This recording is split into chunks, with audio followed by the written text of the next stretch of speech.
What I'm yearning for more is just to be faithful. And when I am faithful to what God's asked me to do, my success is going to look different than your success. And it doesn't mean one's better or worse, because at the end of the day, want to be faithful. Hey, I'm Jody. And I'm Chris. And we are Loving the Outcome. Welcome to our podcast.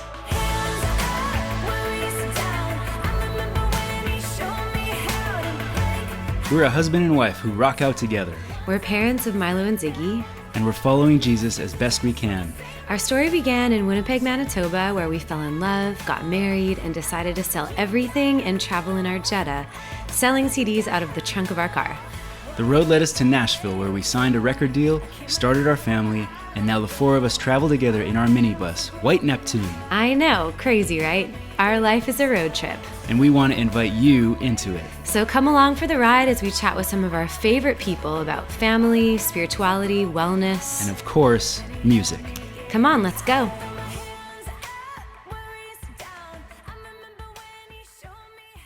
Hey friends. Hey everyone, welcome back to the podcast. Today's a good one. It is a good one. Everyone's a good one. We have a guest again. Yes, Jamie Ivey. She is the co-host of the Relevant podcast, which is I think where you first heard of her. Yeah, I love Relevant.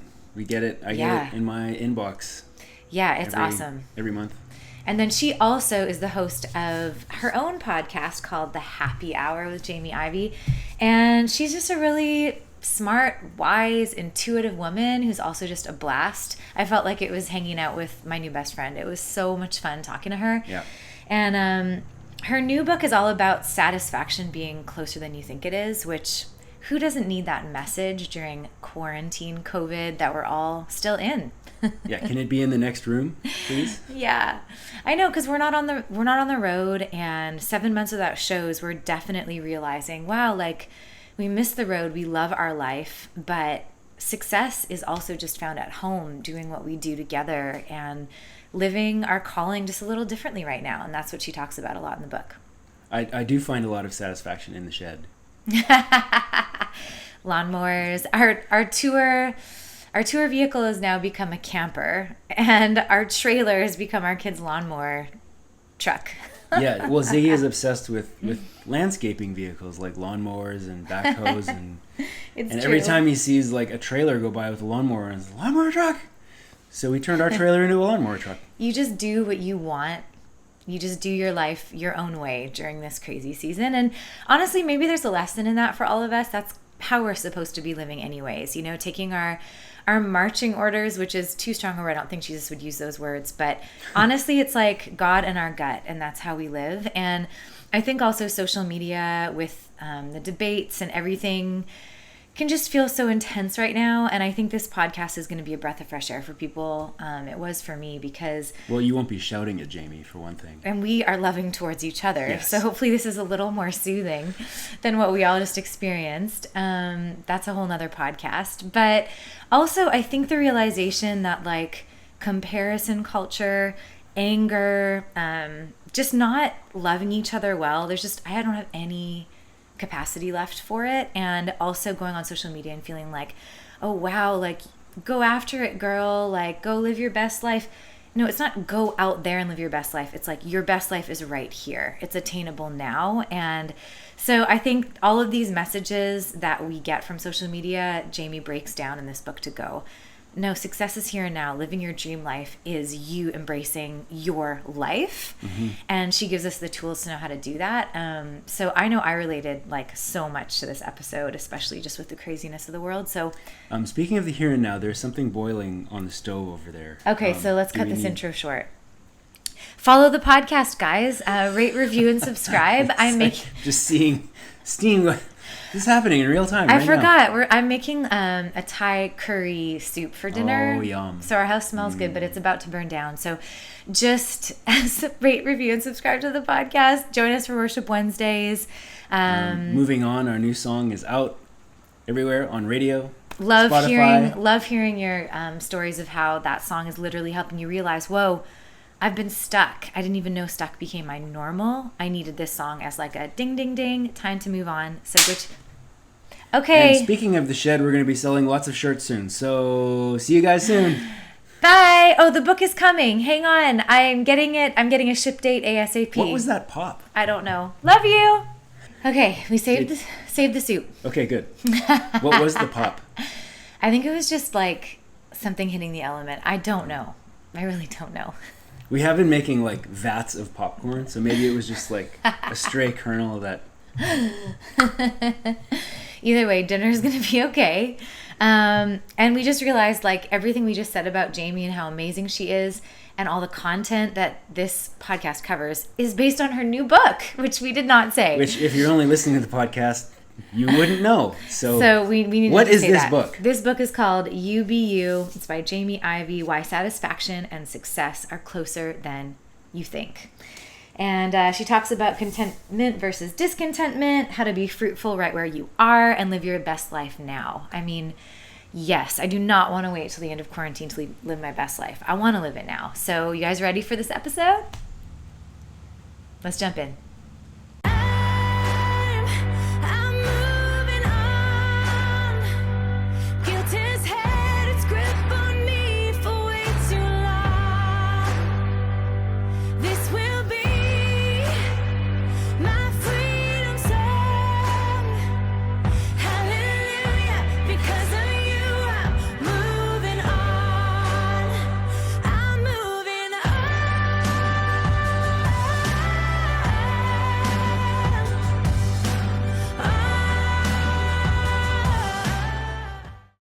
Hey, Jamie. Thanks for chatting with me today.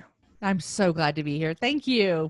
I love the tie-dye. We're putting this on YouTube so everyone will see the tie-dye. You look so good. I was telling you, I was like, my husband, I just came out with these new tie-dye hoodies for my podcast. Yeah. And my husband was like, can I have one? I'm like, really? You'll wear this? And he put it on today before we saw each other. And he walked into my office and I've got this tie-dye dress on. He's got the tie-dye hoodie on. I'm like, it's tie-dye Thursday. That's what we're calling this. So it's fun. I'm joining. I wish I'd known because I could have definitely hung with you guys. It's going to be a new theme, you guys. Tie-dye Thursday. It's the summer of tie-dye and loungewear. That's it. Like I put this on to look fancy today, but you know. Hey, and because this is on YouTube, everyone can see it's just massive lounge. I mean, I feel like I'm in pajamas. It's the best. Okay, so that's part of your merch line, or this is just you being you in your tie-dye? In my tie-dye dress, but I do have a tie-dye sweatshirt that my husband's sporting today. So send me the link. We'll link it in the show notes. I will. It's a fun shirt. So Jamie Ivey, we've never met in person, but I'm just so grateful to get to chat and Zoom with you and see your beautiful face and learn from you on Instagram and from your book. I'm really stoked. I think people are going to just get so much out of this conversation. And honestly, there's tons I want to talk about, but we're definitely 100% focusing on this beautiful book. This is a great cover. You look so happy. Are you this happy? Are you? I am really that happy, but there were a lot of people that made me look that way. So, so yes, I'm so happy that you can see the real me today where I did my own makeup and my own hair, and you can see a vast difference between the two. But I love the cover too. It's kind of weird to think like, okay, you're going to put yourself on the cover, but I wanted someone to look at it and feel like, oh, she's my friend. And so, you know, I'm very proud of it. I totally understand that. I'm almost at the finish line with putting my book out, and I had just artwork on the cover. I was like, this is it. You got this artwork done. And the team was like, so I don't think so. Like, people want to get to know you. I'm like, no. We won't be putting my face on it. No. But you know what? It's good to hear you say that because I felt like that when I saw it. So you're motivating and encouraging me. So I love this. Thank you. So your book is called You Be You, Why Satisfaction and Success Are Closer Than You Think. Boom. I love that because I love a woman talking about satisfaction and success. Because like, here's the funny thing, like Chris and I, we don't know each other that well, but we're in a band together. I love making money. I'm like a go-getter and an achiever. And I had guilt for that, like so much in my life. But so it's been like, it's a gift of mine from my dad. He's this entrepreneur and I totally inherited like a love for just going after stuff. So as much as it's like a gift of mine, it's also my Achilles heel. You know, it's something that me and the Lord are always working on. So talk to me about your book, You Be You, and talk to me about why satisfaction and success are closer and what that actually means. Yeah. You know, I too am someone who likes to go and do things and get Yeah. things done. And when I started my podcast, The Happy Hour, I guess like 6.5 years ago, it was just a hobby. It was just this fun thing to do on the side. And then I had this kind of turning moment where I thought, I'm going to make this my job. And when I did that, then you have to think about money and advertisers and numbers and all the things that go into a successful job, whatever that might be.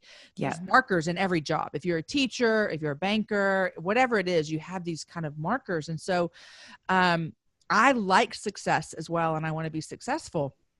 But I tell you this, is there have been seasons and times where success, I achieve what I say is successful. Like you feeling like, okay, I'm successful when this happens. And then you get there and you go, well, I feel the same as I did yesterday. Nothing's changed. I still have this hole in my heart that only, God can fill. And now there's another thing. And so I'm a goal setter. Like I love goals. I love to do this, all those things. But I started realizing that for me to focus on achieving whatever that success might be, whether that's in my marriage, in my parenting, in my career, and book writing, whatever it is, that's the measure of that is always set by humans and it's always changing. So once I get there, there's always another thing to go to. And again, those things aren't bad. Like I have goals, I have ideas, I have dreams, but I started to see like, man, what I'm yearning for more is just to be faithful.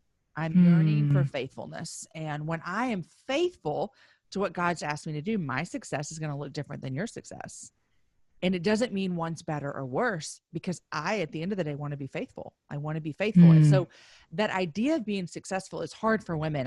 My friend Allie Worthington says that especially Christian women have a really hard time desiring success. And feeling like we're allowed to want that. And what does that look like? And how do I go after that? Yes. So for me, as someone who wants that, it always felt a little weird. But then the thing for me more was when I would get success, whatever that might be, it didn't satisfy. Like it didn't ever feel like it did anything for me. So I kind of had to change my mindset of when I'm faithful to what God's called me to do, that's a continual thing that I'm going to do for the rest of my life, that faithfulness.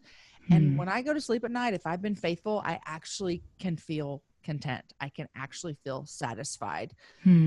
But if I go to bed at night and I don't feel like I accomplished anything because I didn't meet this marker, I didn't meet this thing, there's this void a little bit. And so I am for success and I am for satisfaction. I think we find them in places that we might not think. And a lot of that is just in the faithfulness in the little things, the faithfulness in the people in front of you, the faithfulness in where God has put you. So that's kind of a journey I've been on. And that is what I put in this book that I hope can encourage other women as well. I think what I hear you saying is that comparison is just such a waste of energy when you're focusing on your calling more than on comparing yourself to someone else's life. And that word is so funny to me. Like calling messed me up a lot. Like when I was a teenage girl, I felt like, I don't know. Did I miss it? Did I turn the wrong way? But there is a sweet spot when you're serving God with your gifts and you're right where you're supposed to be and you're being faithful, like you said, to what he's asking you to steward. That looks so different than just chasing success. Totally. It's actually really intentional. And you're going, well, this is where you've placed me right now. I live in Nashville, Tennessee, in this moment of my life, raising 2 Canadians, raising American boys, doing Christian music that I never thought I'd do. I wanted to play clubs and do this other thing, but here I am. My steps and obedience and God's ordering of my steps has led me here. Yeah. So how does success look in this moment for me? And maybe if I focus on really knowing God and being known by him and being in step with him, I won't worry about what someone else is doing as much. I won't compare myself because we're not actually called to the same thing. Right. So then it seems like a silly game. Well, it feels like a silly game, but we play it really well. And we do it all like the time. Every day on Instagram, especially. Exactly. Especially on Instagram. Yes. The thing with Instagram, I'm a big Instagram fan. I love Instagram. It's my favorite social media. I cannot do TikTok. Twitter makes my armpits sweat. I bet you could, I don't know. I don't know what that But was. It's like all of a sudden we have this thing right in front of us and we can always see what someone's doing or what someone supposedly doing. But you mentioned a while ago about like figuring out your gifts. And when we're doing those is when we can feel this satisfaction. But I think it's even deeper, because I think that we have to change the idea that what she's doing is better than what I'm doing. Because here's the truth, you know, so like, let's say, so I'll use my husband for an example. My husband's a worship pastor. And I could easily be like, you know who really is doing great things for the kingdom? Ivey, my husband. And he gets in front of everybody and he leads us in worship, and he's so gifted and so talented. My gifts of interviewing seem like that's kind of a lame gift, you know? Sure. And so we do this though, not just like with Aaron. I don't want to be a worship pastor. But we do this with each other, as we look and go, what she's doing matters more. That's where I think we get in trouble. Yeah. And it's not even that we do it. It's that the world has told us, is that women have told us, is that churches have told us that these are the varsity gifts. These are the JV, maybe even freshman team gifts. That's where I think we have to change our mindset. Is it can't even be like, oh, I'm going to trust that my gifts matter, that I have special gifts that I can do and bring to the world. But we have to also think these gifts matter. They matter. And I may not ever stand on a stage, and I might not ever write the hit song, and I might not ever do this, but what I'm doing matters. That's where I think the rub is. And that's where I think it's difficult. Oh man, that is tricky. Being present, right? Being present to who you are. I think something that I'm just going to be really honest, because I feel like right now in my life, and your book encouraged this, like working at our salvation as God asks us to do. It's like, he is faithful. He never changes, but my life is always changing and my seasons are changing. And so these verses I read as a little girl, now I'm a grown woman reading these verses and kind of going, what does this actually mean here? You know, and something that has messed me up a little bit, and I get a lot of DMs, and I think this relates to our conversation about comparison and identity and gifts as women, is just verses that say, you know, deny yourself and follow me, pick up your cross and follow me, led me to believe that my gut and my intuition was wrong and bad. And feeling like I just had to sort of check my brain at the curb and just like follow Jesus and quote my verses, when I just don't believe that finding my identity in Christ means losing my identity of the unique Jody that he made with gifts that matter. Do you think that rub plays in at all in women trying to pursue and find their sweet spot with the Father, and just how they're supposed to be living their life in the moment, not comparing? 100%. And I think that we've seen the pendulum swing a little bit way to the other side, that says you get to make your own rules. You are your own boss. You determine the steps of your day. You determine the outcome of your life. You are in charge. Girl, go do whatever you need to do, because you need to do that. So I feel like we've swung over here, because for so many years it was like you were feeling. Deny yourself means you don't have a voice, you don't have ideas, you don't have influence. Don't have an opinion. I'm just a Christian girl that's going to like give you a verse, not my actual thoughts about anything. Yeah. And so now, because of that, we have women coming out going, no, that's not true. I have a voice and I have influence and I have this, but some of them have gone so far that you don't find Jesus in it anymore. Right. It's just, girl, you can do whatever you want. And I feel like I want to find that spot in the middle that's encouraging women to say, you have a voice, you have power, you have influence, you have gifts, you have talents, use them for the kingdom. And that's the only way you get to do them is because Jesus is empowering you. Yes. Like, that's what it is. There is this empowerment through Jesus. It's not on, I'm like, I can't do any of this, Jody. And at the end of the day, if it's up to me, you know what I'm choosing? I'm choosing comparison. I'm choosing jealousy. I'm choosing my own way. I'm choosing fame. I'm choosing money. I'm choosing all these things. And so that deny yourself that you're talking about, that's still true. That's still scripture. That is still all in there. So for me to deny my own means I need to lay down my comparison. I need to lay down my desire for fame, and I need to follow God wherever he takes me, whatever that means. So yes, I think you're onto something. Well, and I love that, because I think that'll be clarifying, because, you be you is something that can be thrown around. Yep. And yeah, like my book's going to be called You Got This, but same thing. It's like, God, you got this. I've got this because you've got me. And so it's this connection. Like, I was just really reflecting on that this morning. I love that you clarified that in this book, because I'm getting such a like on one hand, like you be you should be that, because God made us all unique and celebrates our uniqueness and loves seeing us be brave.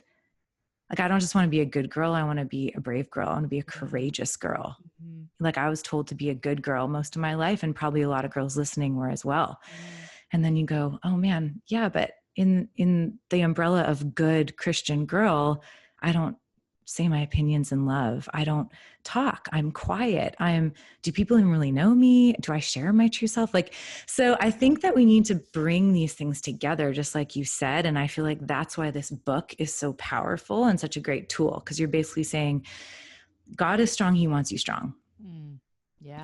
And strong isn't wrong. You can go after the way God uniquely made you, and have opinions and do it all in love. So with all that in mind, how do we find our voice? If there's a woman listening, and I don't even just mean like on a stage, or like you were saying, I'm not meaning it in just like a public form and fashion. As a mom, how do we dance to the beat of our own drum? Yeah. But make sure that it's like God's rhythm that we're dancing to. How does that work? I like that analogy you just did. I think the way that we do that is I think we find our voice. And again, we're not talking about like our physical, like I'm a singer, I'm a podcaster, right, or I'm a speaker voice. We're talking about what we have to say. Like right. What are we going to bring to the world to advance the kingdom? That is your voice. Like, that's what you get to do. So one of the ways that I found that has helped me the most to discover those things is by serving. And it feels like, oh, you mean you're going to become like you're going to serve to become a leader? Yes, that's what you're going to do, is you're going to serve. I have found that to be true, is that when people are looking, and what really people are saying when they say, where's my voice, is they're saying, how am I going to contribute?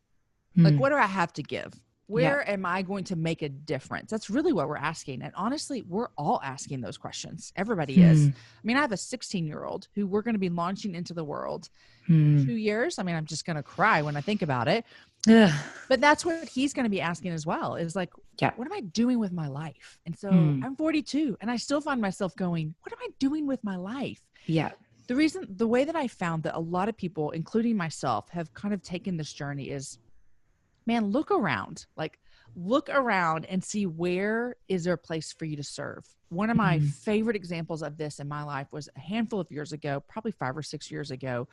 I was realizing, maybe 5 years ago, I'm realizing I have a podcast that is Christian. So I got mostly Christian women tuning in, writing books that are Christian books.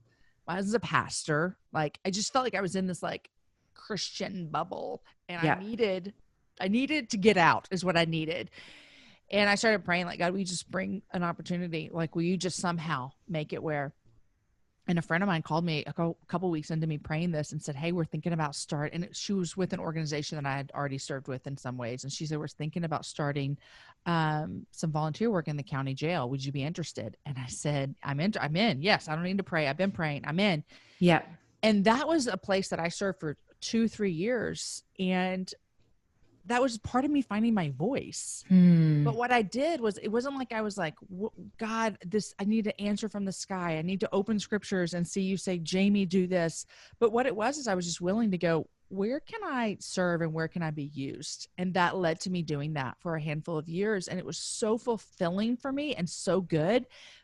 And it was a way that God was showing me, here's how you can make a difference in the world. And I just kind of stepped out and did it. And that team was so amazing, such great leadership.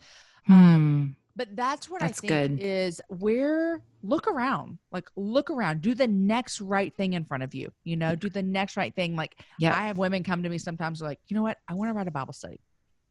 I have this Bible study in me. I want to write a Bible study. I'm like, awesome. And I'll say, who are you teaching? And they're like, oh, no, nobody. I just want to write a Bible study that gets published. And I'm like, okay, well, girlfriend, if you want to write about, you need to be teaching a Bible study. Like, do the next thing in front of you is what I'm saying. And a lot of times that will lead to where are you going to make the greatest impact in the world and in your community, right where you are. I love that. I love that you said to just your process that you laid out for like how to make decisions and know maybe how to take the next step. Because I think we can get sort of stunted too. It's like, if you haven't used your voice or found your voice in a long time, you kind of don't even know what to say. It's like, we always need to be, like communing with the Father. And that's how we know what our next step is, which is exactly what you said. Been praying about it. This opportunity came. It wasn't like, let me take another 2 weeks. You're like, yeah, I'm in step. I know this next step. Yeah. And I feel like that's so big too. Like, everything flows from connection. Don't you find? Oh my like, gosh. It's so much easier for me. And I feel like we're maybe similar in this way. Like, I read my verse of the day this morning was Psalm 40, verse 1. I think I waited patiently for the Lord. And I wrote it down. I was like, nope, no, I have not. No, not me, not today. I haven't been doing that. Okay, maybe I'll just back it up a little bit, because it's easier to walk than to wait for me.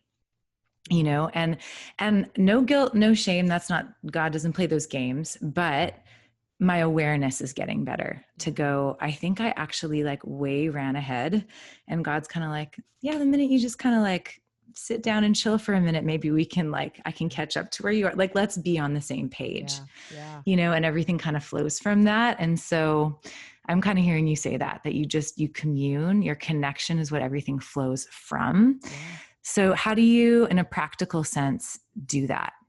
Like, how do you start? You're saying like you love Instagram. It's awesome. And if you had it your way, you go down the comparison road, but you found a way to love it and to serve from that place. So I think what you're saying fits in. If you're doing it to serve and love others, then that's the tool in your hands. I love that. Yeah. But to the woman who's home and just doesn't know what her next step is, doesn't know sort of how to do the things you're mentioning, like, how would you encourage her to start her day and to connect with the Father and take her steps from there?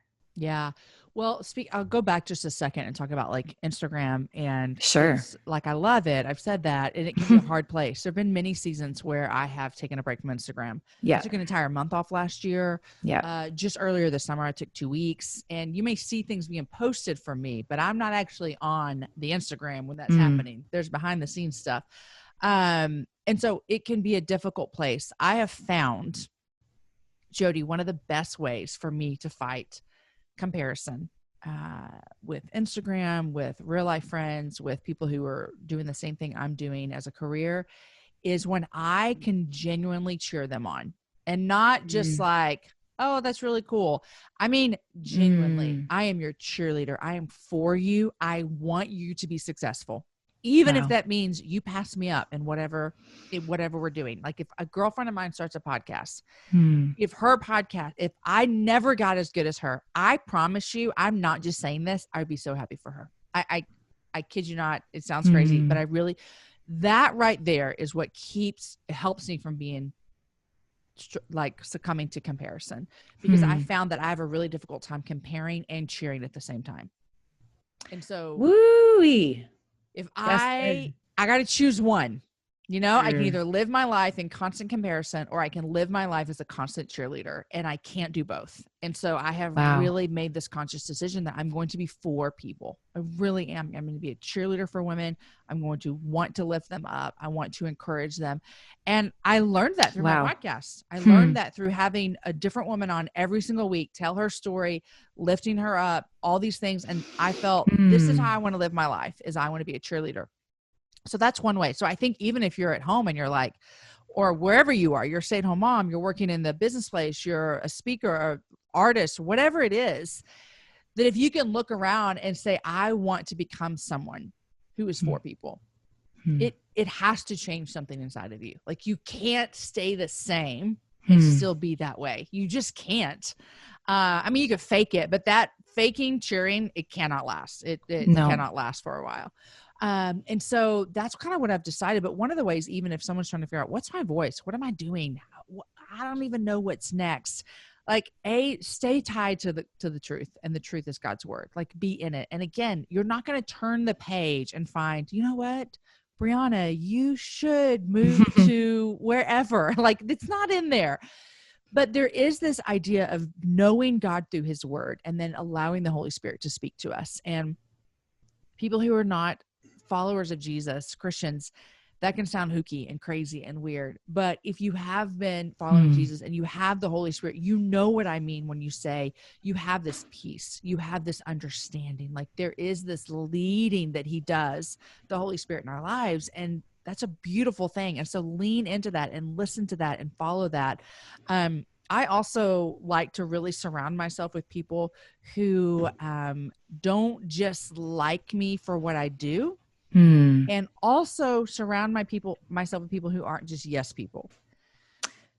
Right. Okay. So you need a few that call you when you're crazy, and I need to be called out. Mm-hmm.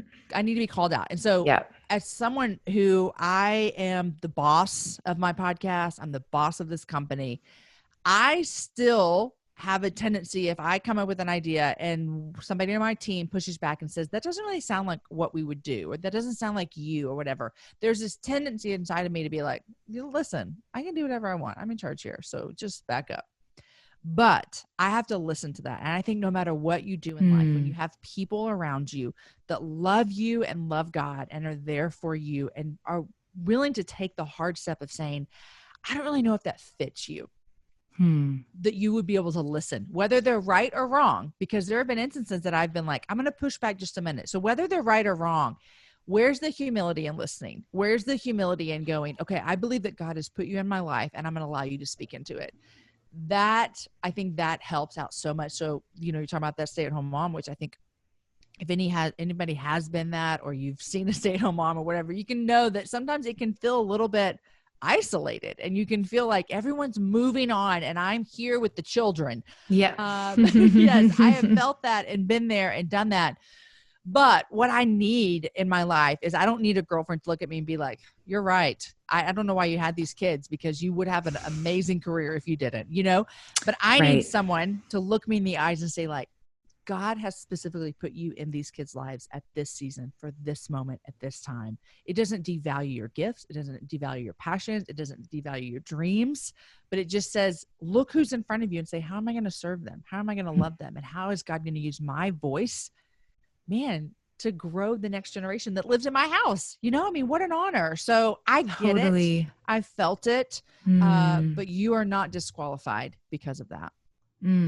That's so good, man. Yeah. What we're stewarding, it's not that God doesn't want us to have our cake and eat it too, and that all the dreams in our hearts aren't important to him. He put them there, but knowing the season you're in and what you're stewarding in your season and how to serve in your season and have eyes to see what's right in front of you, and that's valuable. Yeah. That's so good. That's going to just encourage every single woman listening. So I was listening to you and Bob Goff have a chat on his podcast, and I hadn't heard you share this story. Maybe I missed it on your IG, but about landing your dream job and then giving up your dream job. Yeah. And this all ties in, to our initial beginning of our chat, talking about redefining success. Can you tell us that story? Yeah. Oh, it's such a good one. So it was 2011 and I was stay-at-home mom with my kids. I had 4 kids. Previous to children, I was a teacher. And so the plan always was, after my kids get back in school, I will go back and be a teacher. I love teaching. I love coaching. But at this point in my life, I am number one main caregiver. And I'm driving through town, and there was a radio station that I listened to, a country radio station. I am in Texas. Well, you're in Nashville. Yeah. Come on. Come on. And I love country music. And they advertised on there that they were going to have an open casting call for the next on-air morning show host. So I thought to myself, and listen, you need to know, I had never spoken into a microphone before then. I had never been on stage. I didn't have Instagram. No, I know I didn't have Instagram. All these things, like, never. This is not Jamie Ivey that you see today. Okay. And so I go home and I just tell Aaron, my husband, I said, I'm going to do this. And I'll never forget, because he was homesick with the flu. And he was like, this is not, I don't know why you're doing this. Why are you doing this? I'm like, it'll be so fun. So anyhow, he had a studio in our back house. So he took me back there and we recorded a demo. And longest story ever is that I ended up making the top 10. And then the executives at the studio picked the top their 5. I made the top 5. I went in on a Thursday morning. I was on the morning show and I left there going, if nothing else, this was amazing. I had so much fun. And out of those 5 finalists, they picked me. I won. I mean, I'm like, on a Friday, I'm stay-at-home mom. On Monday, I'm on air live at 6 a.m. And when I tell you that I loved that job, I'm telling you, I'd never had a job like that I'd loved so much. And it was really kind of out of the norm for me. I had, before we had kids, I had taught in a private school, private Christian school. I went to a private Christian university. My husband's a pastor. I'm telling you, I got church dripping all over me. And so, it was a country radio station and I loved it. I thought I was made for this. This is really what I thought. I thought I was made for this and I had so much fun and I loved it. But that year, 2011, will go down. Well, 2010 was the year that my 2 final kids joined our family. So we have 3 kids through adoption. The last one came home January of 2010. So fast forward to 2011 in the spring, when I'm now working at this morning show, life got really hard at home. It just got, my kids needed me at home. And, you know, I'll tell you, when I got into that job and life got really hard, I thought, this is not fair. Like, this is not fair that I finally have an outlet. This is what I was thinking at the time. I finally have an outlet. I finally have a voice. I finally get to do something for me. And the kids are making it impossible. And that sounds terrible, but I'm telling you, that's what I was feeling. And so I really, really just kind of prayed about it and brought it to Aaron. I'm so thankful that he did not bring it to me about how hard things were at home. I was able to bring it to him. Yep. And I just said, I don't think this is working. And he's like, you think? Like, it's not working for anybody. And so, I mean, I just started feeling emotional about it all over again. And that was, almost 10 years ago. And I quit that job. And I thought, God, I don't understand, because I believe that you ordain our days. I believe that you made this possible. I believe all these things. And I don't know why you would do this if I was going to have to give it up. And so I quit. It was the best, hardest decision I've ever made, still probably. But I learned something there. I learned, number one, we're talking about this book. I tell the story in here. Number one, I thought when I got that job that I found my voice. Because to me, here it was, I had a microphone. I was speaking to thousands upon thousands every morning on this morning show. And I thought, I've arrived. I found my voice. This is what I was meant to do. And on one hand, I do think I was meant to do that, because here I am, 10 years later, still doing the same thing. But when I quit, God really, really showed me. He's like, you didn't find anything. He's like, you just had another way to use it. He's like, you've always had a voice. You've always had the ability to influence. You have these children. You have a church. You teach 5th grade Sunday school. You have women in your life. And that was one of the best lessons I think I could have ever learned, is that getting that job at that radio station didn't elevate my voice at all. It might have gave it more people hearing it, but it didn't change what I'd been doing for the past 30 years of my life.